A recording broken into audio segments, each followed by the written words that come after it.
Ayun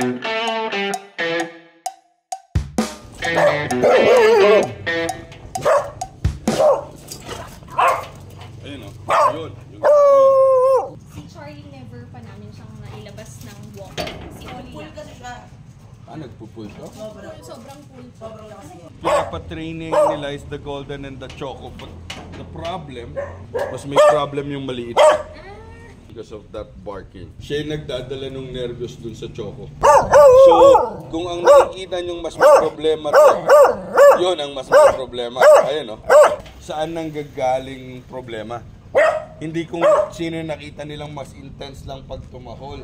Ang nakikita nyo, mas intense tumahol yung iba kasi mas malaki siya. Tapos pag mas malaki siya, ganun yung tahol niya. Pero hindi nyo alam, may isang maliit na nag-trigger nun. So if I go forward towards that dog can intensify.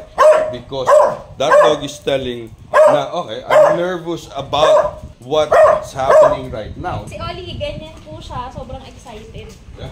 Nag-jump po siya sa mga tao kapag super excited. Niloloko tayo ng ihari. This is what I call a dog that is unsure. Kasi gusto niyang makipag-socialize, kaso ninenervyo siya sa biglang galaw. Tapos pag kilala niya, dun siya tatalo ng tatalo. Nakita niyo yung pag-move niya, yun o, kung biglang bumibilis. Trying to invite to play, pero nakikita mo mas submissive to. Umuurong eh. Tingnan, the moment lapitan mo siya, ayun o. Nakita mo, pag may gumalaw sa kanya na hindi niya kilala, dun siya lalayo. Paano pag magkasama yung choco tsaka ito? Sino na ilalabas mo? Si Oli. Mas manageable po yung golden. Look, the difference nung inayos ko yung gabay, tama yung pagkakalagay. One finger. If you walk always like looking at your dogs, checking out on your dogs, then your dog would feel na hindi ka sigurado sa ginagawa mo. Tanong niya, kaya ko ba kayo? Kaya mo yan. And then you just listen to my voice. Walk. Walk. Just walk. No. Relax the hand. Relax the hand. Relax the hand. If you don't relax it, your dog won't relax. Don't look at your dogs. There you go, nice. Walk. Doing good. Relax the hand. Every time nasa right position sila, that's the time you relax the hand. No, you're keeping up with them. Hold on. Hand, both relax. Relax, both. There you go, nice correction. That's an easy correction. Every time you feel that the golden retriever is pulling, you just pull up and then slow down. Nice. No, kailangan, hold on, masyadong matagal yung pull mo. If matagal yung pull mo, let me explain that, ha? Pag mas matagal yung pull mo dun sa gabay, ang nangyayari, nagkakaroon ng opposition reflex. Because you're pulling too much, then the dog would move away from you. Walang aso na gustong makaramdam ng too much tension around you. Okay? So, dapat it's a quick. Just walk. Ignore. Susunod yan. There you go. Okay, better. Kita mo, parang Charlie na yun. Wala na.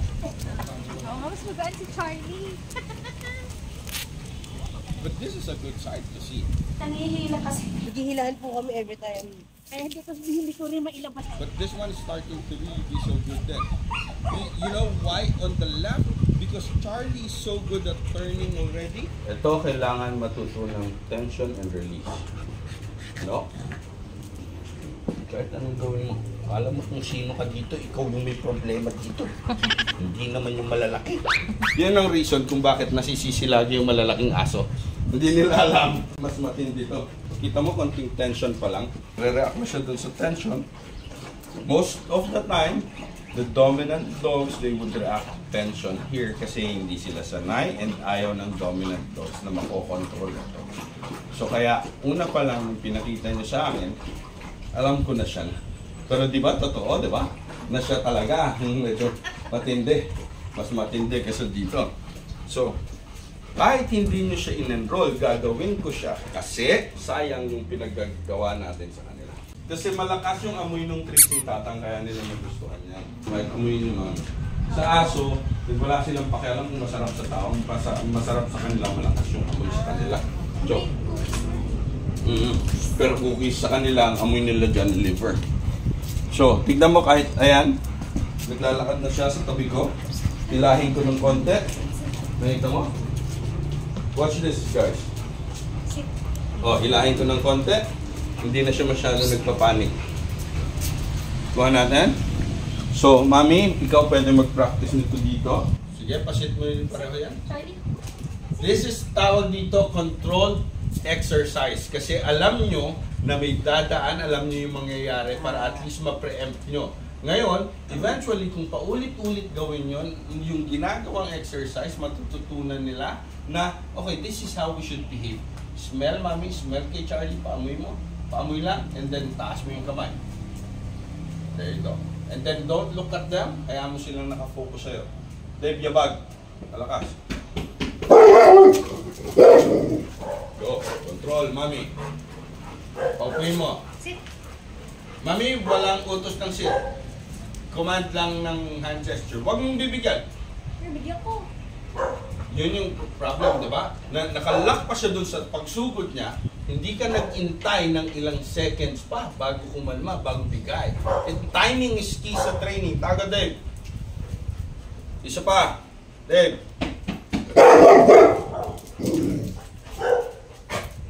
Tawag, Mami. Paupuin mo. Walang command. Lalapit sila sa'yo. Okay? Sige, bigay, Mami. Isa pa, Dave. Walang correction to, ha? Tingnan nyo. Mamaya yung choice niya. Nakita mo, bumabalik, hindi nag-intensify. Ayan, nagka-doubt na siya. Dito ba o dito? Paamoy mo lang. Paamoy mo lang. Taas ang kamay. Taas ang kamay. Huwag mong bibigyan. Dave. Hanggang dyan na lang. Nakita nyo? You can train a dog without correction. You just, pwede mong paupuin, paamoy mo. There you go. Pwede mong bigyan niya yan. Okay? May hips yung upo niya. Paamoy mo habang pinapaamoy, paamoy mo. Dave, go Dave. There you go. This is counter conditioning. Wala naman sa akin, ikaw naman. Dabag Dave. Tingnan mo yung mukha na. Akala mo wala lang yung ginagawa kong preparation? No. That's how a behavior expert thinks. Kailangan, pag tinest mo na siya ng matindi, kailangan may choice na siya. Ano nga ba ang gabay? Gabay ay isang uri ng sleep leash na aking ginagamit sa pag-train ng aso. Ginagamit ko ito para turuan ang mga aso natin na maglakad ng maayos at ginagamit ko rin itong training tool para mabawasan ang behavior issues nila. Ang gabay ay may tatak LZ.